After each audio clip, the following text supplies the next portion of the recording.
Utah's most accurate forecast with Alana Brophy. Weather rates certified 11 years in a row. All right, today temperatures warming up, adding to those dry conditions. It sure is. Yeah, we're going to continue to see that trend as we get through the next several days. This ridge of high pressure means business, and even with the ridge in place, we did see some cloud cover sneak in. It did not prevent daytime heating, though. As we take a look at our doTERRA time-lapse video, you watch as those clouds kind of billow in, sneaking under the ridge. But the heat, yeah, we made it into the 90s. We were running 10 degrees above the norm today. Satellite radar kind of shows those clouds on the move. It started midday and then really encompassed northern Utah, the central portion of the state, and eventually the south as we made it into this evening. We'll see partly cloudy skies heading into the overnight, but high pressure is driving the bus. And it's not a surprise because this is early season heat, and you feel the difference. Usually this time of year we're in the low 80s, but not today. We made it into the 90s. Dry skies are out there for now, but I'm going to show you the timeline on when that could potentially change.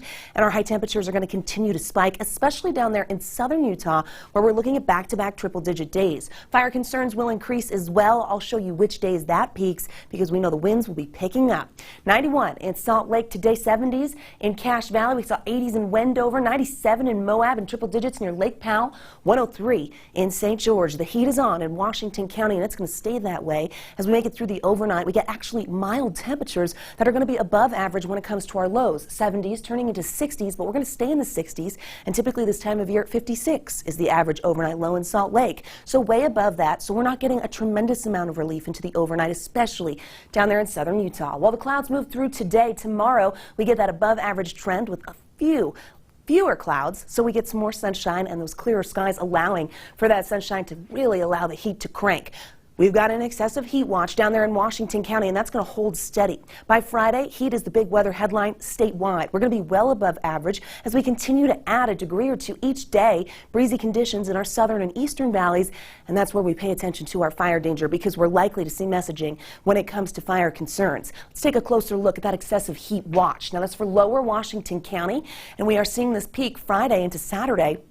That's when the ridge of the high pressure apexes. So we're not surprised. Our hottest temperatures expected Friday into Saturday, with those overnight lows only dropping into the mid-70s. Not great news there. Big picture shows dry with that area of high pressure moving through the desert southwest, which is why we'll flirt with potential records with the heat. We do get some changes. The winds pick up on Sunday. That's when fire danger is going to peak in southern Utah. Here comes that system. It's an area of low pressure that sends a defined cold front through our area as we head into Monday. That means the potential for wet weather, but cooler air statewide. Again, Sunday from Lake Powell over to Washington County, critical fire danger with extreme heat, dry conditions, and then the winds, which will be whipping. 80s and 90s for tomorrow. Triple digits in Moab, the Four Corners area near Lake Powell, and on St. George, we've got 90s along the I-15 corridor. The heat is on, and it continues to climb. Saturday, 107. Look at those overnight lows in the 70s. Cooler air as we start next week. Here's the Wasatch Front. We also flirt with some records.